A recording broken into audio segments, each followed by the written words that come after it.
बाबा रामदेव ने कोविड के इलाज के नाम पर हद पार की आधुनिक चिकित्सा को आईएमए अध्यक्ष। इंडियन मेडिकल एसोसिएशन आईएमए के अध्यक्ष डॉक्टर आरवी अशोकन ने सोमवार को कहा कि बाबा रामदेव ने उस समय हद पार कर दी थी जब उन्होंने उनके पास कोविड-19 का इलाज होने का दावा किया था। डॉक्टर अशोकन ने कहा कि उन्होंने आधुनिक चिकित्सा पद्धति को मूर्खतापूर्ण एवं दिवालिया विज्ञान कहकर बदनाम किया। भ्रामक विज्ञापनों को लेकर पिछले महीने सुप्रीम कोर्ट द्वारा रामदेव और उनकी दवा कंपनी पतंजलि आयुर्वेद को फटकार लगाए जाने के बाद आईएमए की ये पहली टिप्पणी है। सुप्रीम कोर्ट में 30 अप्रैल को मामले की सुनवाई होने वाली है। सुप्रीम कोर्ट आईएमए की 2022 की एक याचिका पर सुनवाई कर रहा है, जिसमें कोविड रोधी टीकाकरण अभियान और इलाज की आधुनिक पद्धतियों को बदनाम करने का अभियान चलाने का आरोप लगाया है। अदालत ने पिछले महीने रामदेव, उनके सहयोगी आचार्य बालकृष्ण और पतंजलि आयुर्वेद लिमिटेड से भ्रामक विज्ञापनों पर उसके आदेशों का पालन नहीं करने के लिए सार्वजनिक रूप से माफी मांगने को कहा था। अशोकन ने यह भी कहा कि यह दुर्भाग्यपूर्ण है कि सुप्रीम कोर्ट ने आईएमए और निजी डॉक्टरों के तौर तरीकों की भी आलोचना की। उन्होंने कहा कि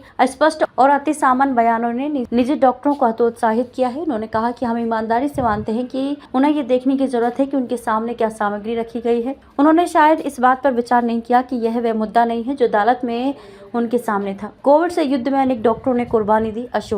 अशोकन ने कहा कि आप कुछ भी कह सकते हैं, लेकिन अधिकतर डॉक्टर कर्तव्यनिष्ठ हैं, नैतिकता और सिद्धांतों के अनुसार काम करते हैं। देश के चिकित्सा पेशे के खिलाफ कोर्ट को शोभा नहीं देता जिसने कोविड से युद्ध में इतनी कुर्बानी दी। अशोकन 23 अप्रैल की सुनवाई में सुप्रीम कोर्ट द्वारा की गई उन टिप्पणियों के बारे में एक सवाल का जवाब दे रहे थे कि जब आप आईएमए एक उंगली किसी पतंजलि पर उठा रहे हैं तो बाकी 4 उंगलियां आपकी ओर उठती हैं। उसी सुनवाई के दौरान सुप्रीम कोर्ट ने पतंजलि की सार्वजनिक माफी पर सवाल उठाया और पूछा कि क्या ये कंपनी द्वारा उसके उत्पादों के लिए प्रकाशित विज्ञापनों के आकार के समान है। रामदेव और उनके सहयोगी आचार्य बालकृष्ण द्वारा प्रकाशित माफीनामे से जुड़े मामले पर 30 अप्रैल को विचार किया जाएगा। अशोकन बोले, रामदेव ने राष्ट्रीय हित के खिलाफ बात कही।